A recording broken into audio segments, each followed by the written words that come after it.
Bom dia, meu nome é Júlio César. Eu estou aqui para fazer um agradecimento ao Moré André Klein Rosa por estar hoje no grupo dele, por ele ter feito tanta coisa que tem me ajudado. E eu quero agradecer, inclusive, de ter feito o mapa cabalístico feito pelo Moré André Klein Rosa. Quero agradecê-lo por ele ter me ajudado. Quero agradecer a Deus por hoje estar trilhando o caminho da Torá, do judaísmo, da comunidade de Israel. Agradeço imensamente ao nosso Deus, Criador Todo-Poderoso, e convido vocês a seguirem o Moré André Klein Rosa, que muito pode fazer por vocês. Tenham todos um bom dia. Meu grande abraço. Então, entender um pouco mais do Zohar, né? Vai dar Ber Adonai El Moshe Lemor. A gente já explicou que falou dizendo, né? Vai dar Ber Lemor dizendo é o lado direito e o lado esquerdo da árvore seferótica. Portanto, Adonai El Moshe é a parte central, né, da árvore seferótica. Diz assim: diga aos israelitas que voltem a campo diante do Pi Hairon, entre Migdol e o mar diante de Baal Zephon. Acamparás de frente para ela junto ao mar. Então, exatamente aqui a gente tem algumas questões aqui dentro do texto hebraico que vai falar de Pinei, ou faces do divino. Muito bem. Faraó dirá aos israelitas: eles estão perdidos na terra do deserto, e os cercou. Então endurecerei o coração do Faraó, e ele os perseguirá, para que eu seja glorificado por meio de Faraó e todo o seu exército. E os egípcios saberão que eu sou Hashem, e eles fizeram isso. Quando o rei do Egito foi informado de que o povo havia fugido, o faraó e seus cortesãos mudaram de ideia em relação ao povo e disseram: o que foi que fizemos liberando Israel do nosso serviço? Ele ordenou a sua carruagem e levou a força consigo. E tomou 600 dos seus carros escolhidos e o resto dos carros do Egito como oficiais, e todos eles, vejam, Veshelishim, né, os 600 carros do Egito, essa é uma metáfora da força desses 6 astros, quando não tem a divindade e mantém sobre a terra, que, lógico, é Malhut, tanto interna como externamente, o faraó, que é o ego, está implementado no nosso mundo, né? Então, isso é uma realidade espiritual, e é uma realidade que está até hoje valendo. A cada ano isso realmente acontece, e nós temos então uma construção aqui de que o planeta Terra ele recebe todas as influências desses astros, e por isso ele vai estar aqui sendo representado por Davi Meller. Por isso que Davi é realeza, que vem de Malhut, não é? Conforme descrito aqui, ó. Ele está no meio aqui recebendo todos os mazalotes, todas as almas, todas as influências, tudo que nós espelhamos vai subir, vai chegar lá em cima e vai receber.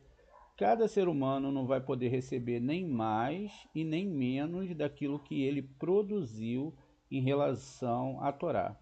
Então, aí existem umas questões muito sérias que nós devemos falar, por exemplo.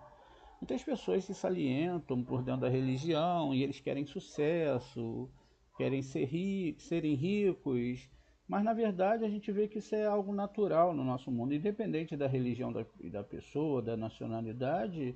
Existem algumas pessoas, né, que nesse aspecto a estrela brilha e a pessoa ela é rica naturalmente. Então, o aspecto aqui da Torá, segundo, fazendo lá um espelhamento com Terlim 73, o próprio Davi, não é, que é Malhut, fala, não é, o que adianta, né, no final, essas pessoas elas irão não se levantar, porque preferiram dar atenção às riquezas desse mundo, aos confortos, e não prestaram atenção no Zohar Kadosh. Para se estudar o Zohar Kadosh tem que ter tempo, né? Tem que ter um trabalho tranquilo, que você chegue em casa e possa abrir o Zohar e ter isso em mente a todo momento. Então você trabalha para estudar a Torá. Veja, então os 600 carros estão aqui, que são a influência do corpo dos planetas. A própria Terra, o próprio Malhut, ele pode influenciar o ser humano, dependendo do nível espiritual do ser humano, a ficar sentenciado, a sua alma ficar presa nesse sistema. Outro aspecto também é que nós temos as descidas das letras hebraicas, que vai começar na letra Aleph e vai vir até a letra Tav. Nesse entendimento e nessa organização, significa que nós aqui embaixo somos um espelho. As letras se projetam sobre nós, emprestando vida, e essa vida, então, ela tem que ser espelhada e tem que fazer esse retorno. Veja, a travessia do Mar de Juncos, ela não pode ser reta como a gente vê nos filmes de Hollywood. A gente vê lá a implementação exatamente de algo que é reto, né, um mar reto. Vamos fazer um desenho aqui parecido, né? Veja, que é reto e que os judeus eles atravessaram, os israelitas, para ser mais exato, eles atravessaram por esse meio aqui. A primeira implementação que nós devemos ter é que, na verdade, não foram só um caminho, foram 12. Então isso significa que a história que nós vemos ali é um pouco diferente em Hollywood daquela que realmente é, ou seja, são 12 caminhos, um para cada tribo. Então veja, e quando essas tribos elas vão para lá, então isso significa que cada um desses caminhos representa um mês do ano. E que cada caminho deve então produzir uma travessia nesse aspecto de entender essa questão da travessia do Yen Sof, diga-se de passagem, não Mar Vermelho. Isso é uma criação ilógica, mas é o que se usa, né? Deve ter sido por causa da cor do mar lá e etc. Mas são 12 meses, e esses 12 meses representam aquelas letras que nós vimos, as letras simples. As letras simples são, vamos ver aqui, olha, a construção. Melhor tirar essas aqui, criar, copiar e colar, que vai dar menos trabalho. Então veja, essa travessia aqui, ela, segundo Hollywood, né, nós temos aquela coisa bonita, ventando, e aí o povo de Israel vai atravessar, o povo egito está vindo atrás, Moisés está um pouco desesperado, Deus está guerreando contra um exército de egípcio, toda uma construção que não existe dentro da Torá. Aquilo ali é Hollywood e é muito bonito, dá dinheiro, vende, e as pessoas gostam de acreditar naquilo ali, não é? Então, por isso, as pessoas fazem as suas mandingas, não é? Então, pegam até cajados para abrir o mar e tudo. A gente vê muito isso por aí. Não tem nada a ver. O cajado é a própria letra Aleph. Veja, eram 12 caminhos, não é? Que se passavam, que são, na verdade, os 12 meses do ano. Cada mês representado por uma letra hebraica e cada mês com um aspecto espiritual. Isso significa, então, que cada mês ele vai ter, então, um masal diferente que é representado. Deixa aqui eu abrir novamente um outro arquivo aqui, que é representado exatamente por permutações do nome divino. Então, essa permutação desses nomes divinos vai criar, então, o aspecto, não é porque tudo quem cria é o eterno, lembre-se sempre disso. Se você estiver em perigo, é o eterno que criou a situação. Se você for salvo, foi o eterno, não é, que criou a situação, sempre, sempre vai ser o eterno, em relação ao que você está espelhando para os mundos superiores. Não pode haver, apesar de ser o eterno que cria todas as coisas, não pode haver, não é, nenhuma situação que seja criada por outro no seu eterno. Por isso que ele nunca mentiu na Torá, o eterno sempre falou: eu crio bem, eu crio mal, e ele faz isso com Moshe, ao mostrar o controle do braço, que ele mandou botar dentro da roupa. Bote, Moshe, a mão dentro do seu casaco. E ele tirou, a mão estava leprosa. E ele agora bote de novo. Quando saiu, saiu curada. Moshe, jogue o seu cajado no chão. E ele se transformou numa serpente. Moshe, jogue a água. E ela se transformou em sangue. Veja, tudo são processos espirituais, mas tudo é também demonstrando que é Deus que controla todos os nossos passos. Veja, aqui no caso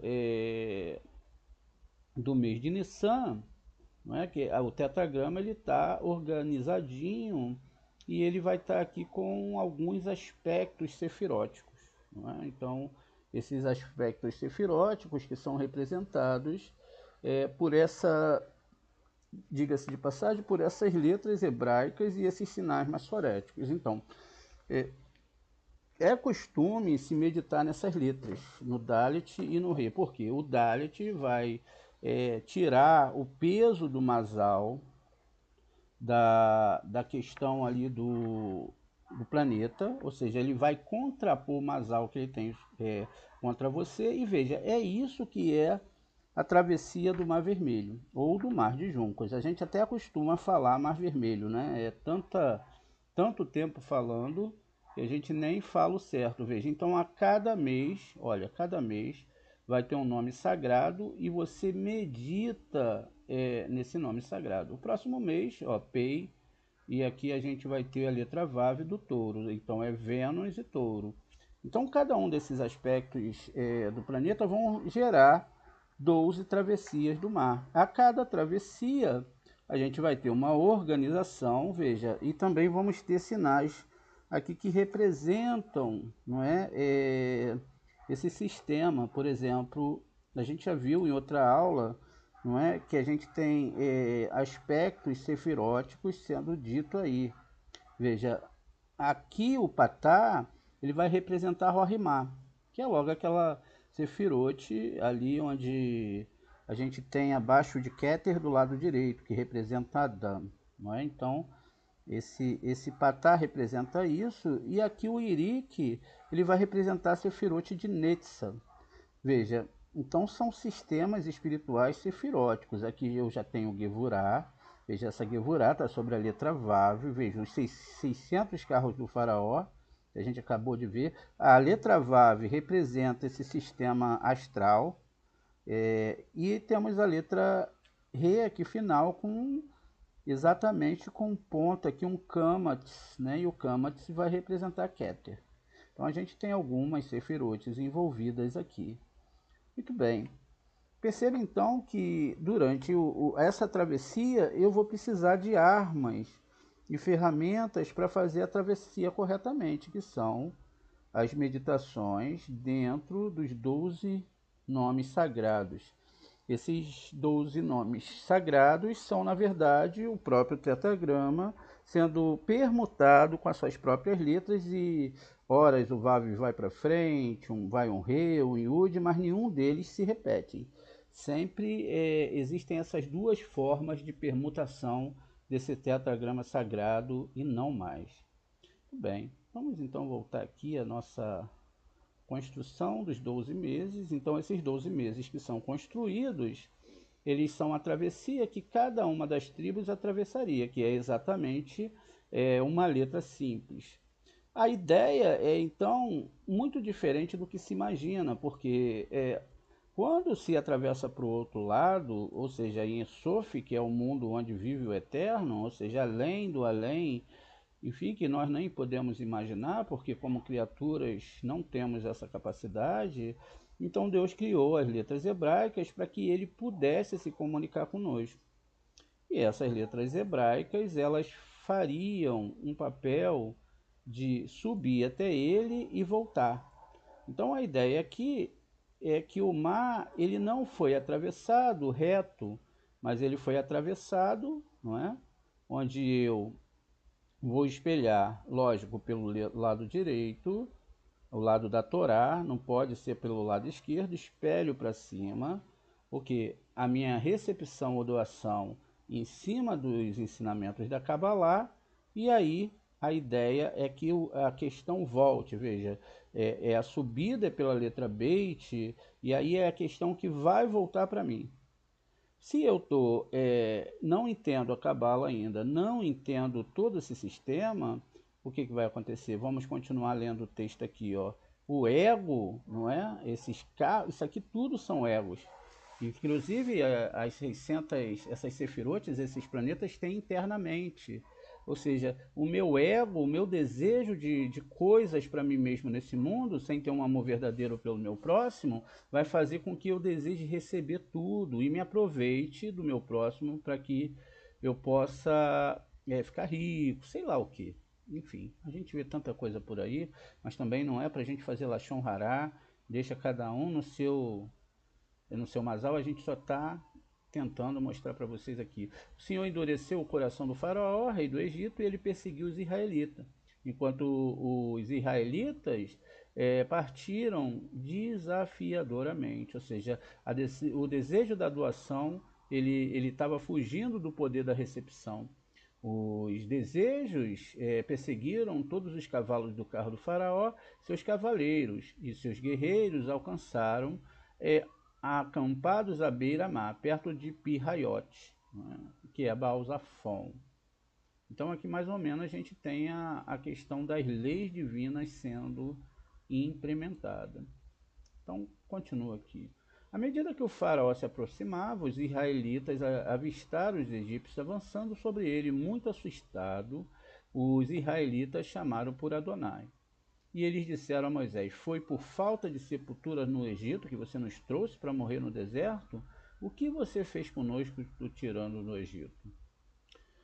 Dizendo, deixar-nos em paz e serviremos aos egípcios, pois é melhor para nós servirmos os egípcios do que morrer no deserto. Ou seja, era a mesma coisa que o Esav falou.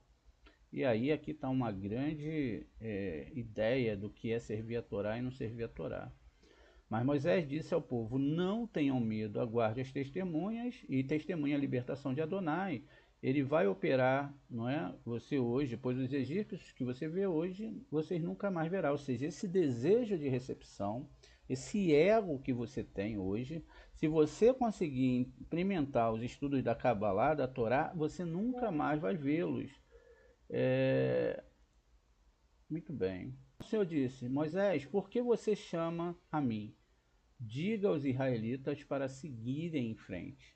Tá vendo? Não era para clamar Hashem, era para seguir o caminho da árvore sefirótica, tá vendo? Então, era para seguir, não tem outro caminho, só tem esse caminho. Para quem quer salvar a sua alma e quem quer servir realmente o Eterno, através das letras hebraicas, que acabam aqui, a última letra hebraica é a letra Tav, então a gente está abaixo dessas letras hebraicas. ou seja, do nível ali do mundo de Asiá. A gente está abaixo, está no nível pequeno de letras hebraicas. E aí qual é a ideia? É o espelhamento. Se você espelha com ego, você não recebe, não do divino, você vai receber mais coisas egóicas. E essas coisas, questões egóicas, então vão atrapalhar a sua caminhada espiritual. E você levará a sua vara, veja a letra Vav, estende o braço sobre o mar e divide, para que os israelitas possam marchar o mar em terra seca. Não é um mar, é todo o universo. A travessia até Hashem só pode ser feita através da Torá, porque Deus está do outro lado do universo. Então, esse universo ele é muito amplo, né? Não dá nem para se imaginar.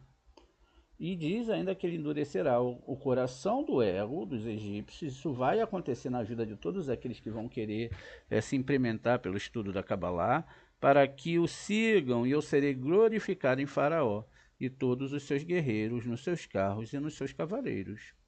Que os egípcios saibam que eu sou Hashem, quando eu for glorificado por meio do ego, dos seus carros e dos seus cavaleiros. Os mensageiros de Deus que estavam à frente do exército israelita agora moveu-se e seguiu para trás deles numa coluna de nuvem, saiu da frente e assumiu um lugar atrás deles. Aqui já começa a construção, não é? Aqui já começa a construção dos nomes, dos 72 nomes, né? O primeiro está aqui, ó, Vav, Re e Vav novamente, e aí você vai pulando aqui nessas letras, ó, Yud, e aí você vai para, deixa eu ver aqui, Yud, 19, você vai então, deixa eu ver se é do de cima, Vav, Re e Vav. Aqui em cima então Yud,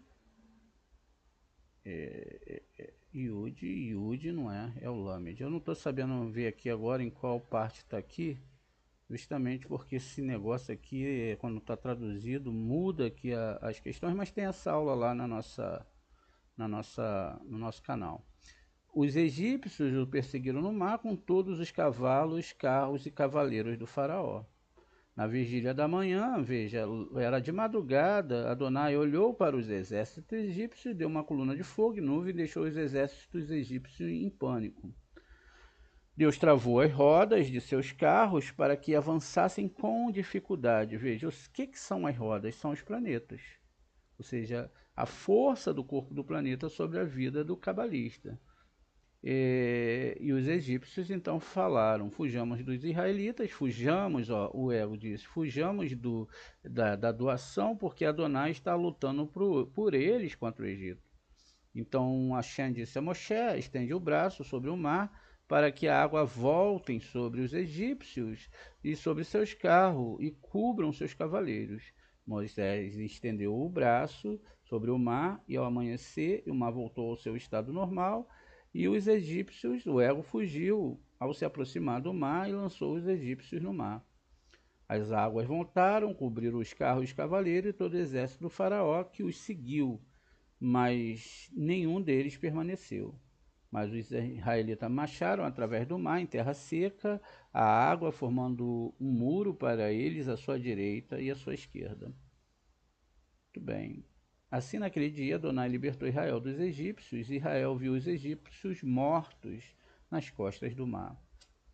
Veja, aqui é a história e a metáfora do ego. Se a pessoa ela não larga o ego, se ela não larga a mentira, se ela não larga as questões que ancoram a alma dela, não é? Se ela participa de qualquer coisa que não tenha na Torá, não tem fé que vai salvar. A gente tem aquela coisa de construir, achando que Deus, não é? Eu falo muitas vezes, é nosso amiguinho, e que aí ele vai ser legal e tal, mas ele não pode fazer isso. Por quê? Porque ele já criou dois tribunais celestes.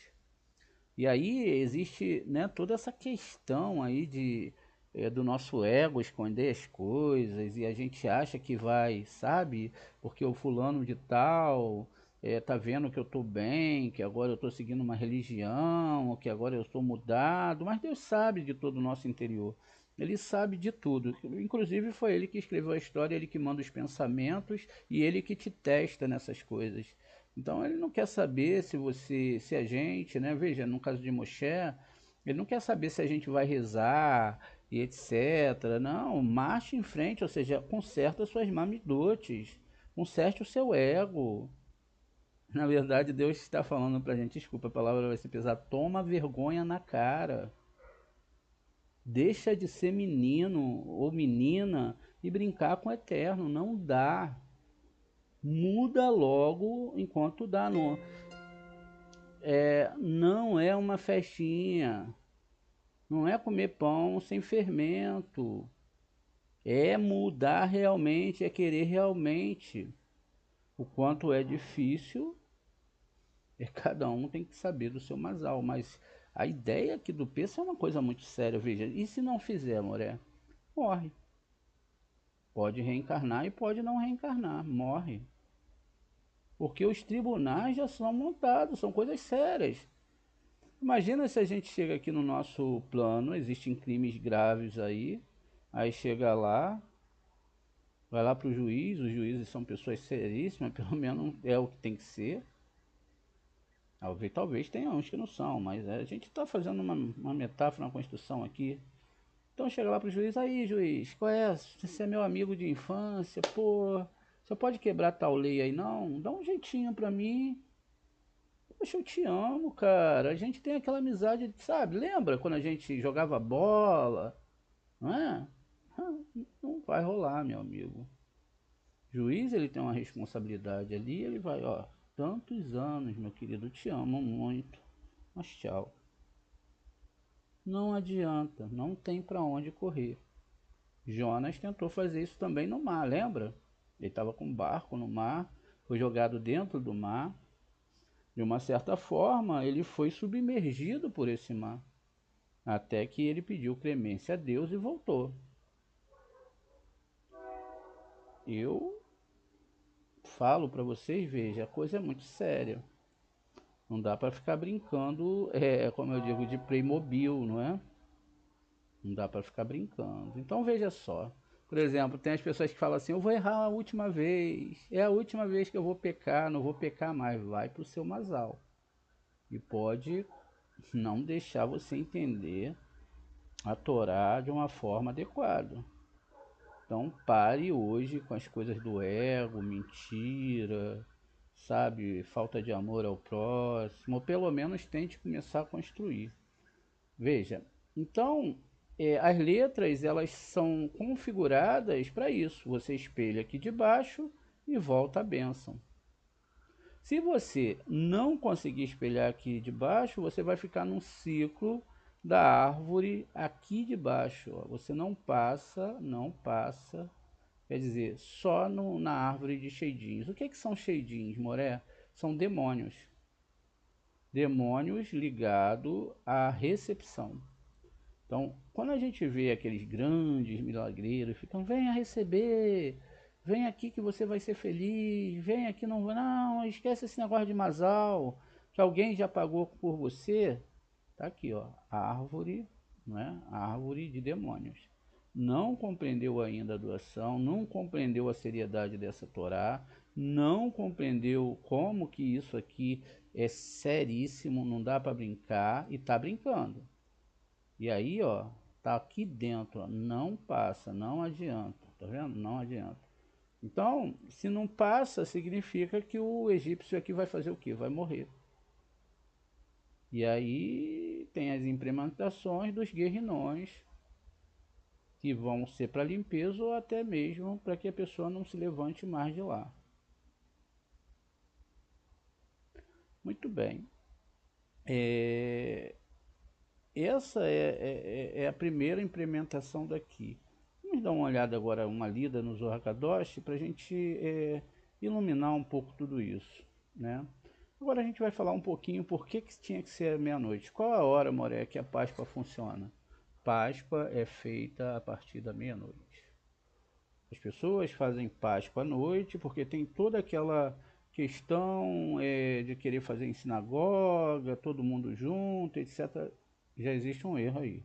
Cada um ficará na sua casa com a sua família, e cada um matará o seu cordeiro. Se caso o cordeiro não der, você divide com outras pessoas. É uma metáfora, mas a partir da meia-noite. Isso significa que você, se você quiser fazer o prato de ceder, que é muito bonito, se você quiser fazer Haggadah, faça. Não tem problema nenhum. Quiser ler Haggadah, que é um livro bem extenso, você também pode fazer. Vamos ver aqui. Aconteceu à meia-noite. O Rabi Ria, e o Rabi Yossi fazem uma pausa durante sua viagem para rezar. Eles oram porque é importante ser pontual sobre o serviço de Minhá. Enquanto eles continuam, o Rabi Yossi está contemplando a liderança e diz que o mundo ganha de bons líderes e sofre de maus. Então, veja, se existem bons líderes, não é, o mundo ganha. E se tem maus, ele sofre. E, no entanto, se o mau líder é punido por seu pecado, então o povo é poupado. Depois que escurece, os rabinos sentam-se debaixo de uma árvore com algum medo, até que à meia-noite eles veem uma corça chorando. Então ouvem gritos, uma voz dizendo que seu mestre está indo para o jardim do Éden, para se alegrar com os justos. Após esse evento, o Rabi Yossi retorna à história do Pêssar e se pergunta por que a matança do primogênito não foi feita durante o dia, para que todos pudessem vê-la. E por que todos foram mortos em vez de apenas aqueles reis, ministros e guerreiros que causam a guerra? Eles esperam até a luz do dia e depois vão até o Rabi do Shimon para obter uma resposta. O Rabino Shimon Bar Yochai está falando sobre as filosofias das outras nações do mundo e diz que a sua fé é como nada, já que eles não compreendem nem os mistérios superiores e nem a sabedoria inferior. Ele se volta para a história da criação e diz que Deus criou os céus com a sua mão direita, que é Hesed, e que ele criou a terra com a sua mão esquerda, que é julgamento. É isso, é Malhut que os une. A Sefirah Malhut domina a meia-noite, em misericórdia para Israel e em julgamento para as nações pagãs. Rabi Shimon traz à tona a questão de como Moisés poderia saber que era exatamente meia-noite. No versículo, e aconteceu isso à meia-noite, ele fala de como Moshe era dos níveis mais elevados, o que nenhum outro homem jamais alcançou. E Moisés certamente sabia que a noite deveria se dividir para desempenhar suas funções. Desempenhou a sua Desempenhou as suas funções da segunda metade da noite, naquele horário que Malhut domina. Ouvimos que Faraó, sendo mais sábio que os seus feiticeiros, sabia que o juízo seria executado contra ele e que sua terra seria destruída. Para responder à pergunta original de Rabi Yossi sobre o porquê todos os primogênitos foram mortos, Rabi Shimon diz que isso significa que todos os níveis superiores e inferiores foram quebrados do seu domínio. Como os egípcios estavam segurando Israel por feitiçaria, foi preciso forçar o domínio de Deus para libertá-lo. Por causa dos três laços da fé, os três convênios de Abraão, Isaac e Jacó. Deus salvou Israel, né? Então cada feriado, festa e sábado é em memória da libertação do Egito. Esse é o fundamento, é a fonte da Torá e de todos os mandamentos da fé de Israel. Rabi Shimon diz, por que os julgamentos do Egito não foi de dia? Porque a noite abriu e nos fez vingança, sendo os mandamentos, sendo segredo de Malhut, chamado noite. Rabi Ria e Rabi Yossi louvam Rabi Shimon como sendo aquele que pode abrir as portas dos segredos da sabedoria. Por fim, Rabi Shimon fala sobre a vigilância, a vigília e o vigia. Estes aludem ao masculino e ao feminino, e onde quer que macho e fêmea estejam juntos, todos os elogios são dirigidos ao macho. Bem, e aconteceu à meia-noite, Hashem feriu todos os primogênitos. Shemot 19, 29. Rabi Hia e Rabi Yossi estavam viajando a Ushi para Lod. Rabi Hia estava montado em um burro. Rabi Yossi disse: Vamos descansar aqui e orar, pois chegou a hora da Minhá, o culto da tarde. E aprendemos que se deve ser sempre pontual sobre o serviço da Minhá, porque ele tem que ser pontual, porque é o momento em que o juízo está iminente sobre o mundo, e é preciso concentrar a mente. Rabi Hia desceu do burro e rezou. Enquanto ainda viajavam, o sol se punha, e o Rabi Hia disse ao Rabi Yossi: Por que você está em silêncio? Rabi Yossi disse: Eu estava contemplando que o mundo só existe por causa dos líderes dos povos. Se os líderes do povo são justos, é bom para o mundo e bom para o povo. Se não for justo, ai do mundo e ai do povo. O Rabi Hia disse: Certamente é assim. Como sabemos? Porque está escrito: Vi todo Israel espalhado sobre os montes, como ovelhas que não têm pastor. E Hashem disse: Esses não têm mestres. Voltem, pois, cada um para a sua casa em paz. Isso é o de Divrei Raamim 18:16, 2 Crônicas 18:16. Ele pergunta e diz: Yeshuvu, deixo voltar? Yeshuvu, vamos dar uma olhada lá para a gente ver essa palavra. Então, Israel.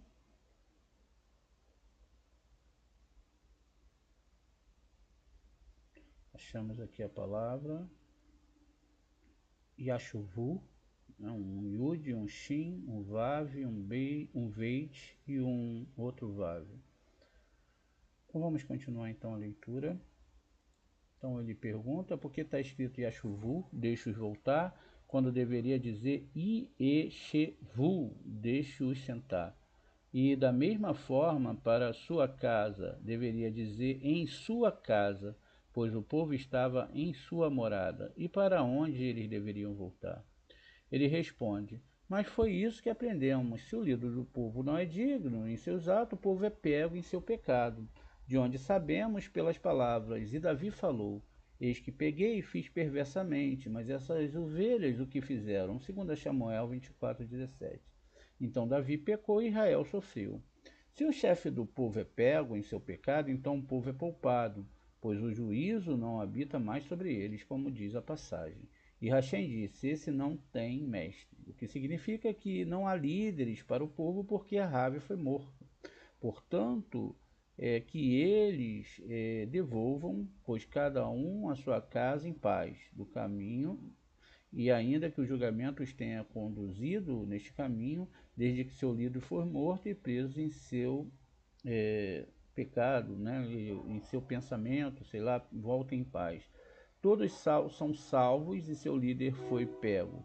Foi decretado que por ter unido a Rave até Jehoshafat teria sido punido, se não fosse seu clamor, como está escrito, e Jehoshafat clamou. 1 Malahim, não é? 1 Reis, 1 Melahim 22:32. Enquanto eles ainda viajavam, ficou escuro. Eles disseram: O que faremos? Se continuarmos viajando, já está escuro. E se ficarmos em nosso lugar, é assustador. Desligaram-se da estrada e sentaram-se debaixo de uma árvore. Eles descansaram e discutiram a Torá lá e não dormiram. À meia-noite, viram uma corça passando diante deles, gritando e gritando bem alto. Quando ouviram Rabi Hia e Rabi Yossi se levantaram, temeram, ouviram uma voz anunciando e dizendo que estão acordados, se levantam, e os que dormem acordados. Mundo, preparem-se para o teu mestre, pois o vosso mestre está indo para o jardim do Éden, ou seja, acordar de madrugada, que é o seu palácio Malhut, para se deleitar com aqueles justos, como está escrito. E no seu tempo todos falam da sua glória, Terrilim 29:9. Então veja, Rabi Hia disse: Agora é exatamente meia-noite, e esta voz que ouvimos é a voz que emerge e causa dor. A corça acima, que é Malhut, e abaixo que está escrito: A voz de Hashem faz as traseiras parir. Felizmente, ouvimos isso. Venha, eis o segredo da matéria. No momento em que o santo bendito seja ele é revelado sobre o jardim, todo o jardim se reúne, ou seja, todos os justos no jardim, mas não se separam do Éden, e que é Rohimá. Fontes emergem do Éden, ou seja, a iluminação de Rohimá, para muitos caminhos, e caminhos para a concepção do justo. Este jardim é chamado de o feixe da vida, onde os justos obterão prazer da iluminação do mundo vindouro, e nesse tempo o santo bendito seja ele, revele-se a ele. Muito bem, a questão é que toda a construção de Peça, de Nissan, só vai ser completa para aqueles que começaram a estudar de madrugada. Não é somente um ato religioso, um fato, não é que se faz uma festa, tem uma varinha mágica e aí tudo agora vai funcionar, como são dentro das religiões que são antagônicas à Torá. Veja, é toda uma construção. Veja, a morte do povo de Israel não morreu, aqueles que eram cabalistas não morreram porque eles estavam estudando a Torá. A gente também vai ver outras construções na aula de amanhã, né, sobre essas questões de como fazer esse molhar de sangue dentro dos aspectos da Kabbalah na sua porta. Só tem uma coisa que pode te defender. Está escrito em primeira, em Yehoshua 1, lá no versículo 7, no passuco 7. Deus falou para ele, seja forte, seja resiliente, forte para acordar de madrugada, resiliente, estude essa Torá dia e noite. Então o conselho foi direto de Hashem. Ou seja, toda essa implementação que nós estamos fazendo aqui, todo esse estudo é sobre essa questão da travessia, do entendimento, dos nomes, aquele que ultrapassa e aquele que não ultrapassa, aquele que entende e aquele que não entende. E a maior implementação disso tudo é entender sobre esses momentos de acusação e os momentos que existem menos peso. Por exemplo, a gente tem algumas questões muito sérias dentro do Zohar em relação à adoração dos anjos ao Eterno. E a adoração desses anjos, eles têm dias marcados, têm horários. Após as 18 horas, é um momento negativo, começou a escurecer, e aí nós temos a hora que os anjos negativos atacam. Então, o cabalista, que estuda realmente a Torá, entende a implementação da Torá, é hora dele já começar a se preparar, né, para o seu sono, para a sua vida de cabalista. Né? O cabalista, não ser cabalista, implementar estudos de Torá não é para qualquer um, é realmente algo que vai te proibir de sair de noite, não dá para você. Aí, se você gosta disso, é um momento muito, muito ruim. As pessoas que estão lá fora não sentem nada, porque elas estão desligadas, elas estão nessa árvore aqui de baixo, mas se um cabalista sair à noite, aí ele é atacado. Se a pessoa deseja ser cabalista, ela tem que entender que agora o mundo superior vai medir ela com lupa. Vai botar a lupa num fio de cabelo. Então veja, imagine você a todo momento ser analisado pelos céus com uma lupa, porque Hashem não quer deixar nenhum fio de cabelo de culpa na pessoa, não é? Então ele pega lá a lupa, olha, essa lupinha aqui, ó, e vai então olhar cada sefirote, tá vendo? E aí se ele enxergar lá dentro, perceba, se ele enxerga lá dentro um pelinho que sequer, veja, vamos ver aqui, ó, se ele enxerga aqui um pelinho, vamos botar um pelinho, só pra gente imaginar. Então veja, se ele encontra aqui esse pelinho, não é um pelinho de cabelo, veja, ó, tá lá o pelinho. Deixa eu afinar um pouquinho mais, porque esse pelinho aí tá bem grosso, né? Então vamos botar um pelinho bem fininho. Então ele vai analisar, ó, olha lá, o pelinho, achou o pelinho, então ele manda limpar. Meu irmão, minhas irmãs, quer um conselho bom? Vamos lá, agora nem dá mais para ver o pelinho, né? Ó, a lupa lá na frente. Se você quer seguir essa cabala, siga com seriedade. Porque ser cabalista é andar dentro da linha, estudar a Torá dia e noite, sair daquele sistema, eu creio, eu creio, eu creio. Não, eu construo. Construo um novo caráter, construo que eu não vou mentir, não vou mais falar palavrão, vou tentar analisar o Zohar profundamente, vou construir. Mas aí o Eterno fala, me teste, veja se você seguir esses parâmetros, então você chega na vida. Você começa a ter um contato com o mundo espiritual muito grande e entender certos conceitos muito grandes. Mas realmente tem que querer. E para querer tem que acreditar. E para acreditar tem que pedir a Shem para dar realmente força para você catar esses pelinhos. E quanto mais você estuda o Zohar Kadosh de madrugada, mais vai limpando, mais vai limpando. E quem sabe, não é? Vocês não chegam lá.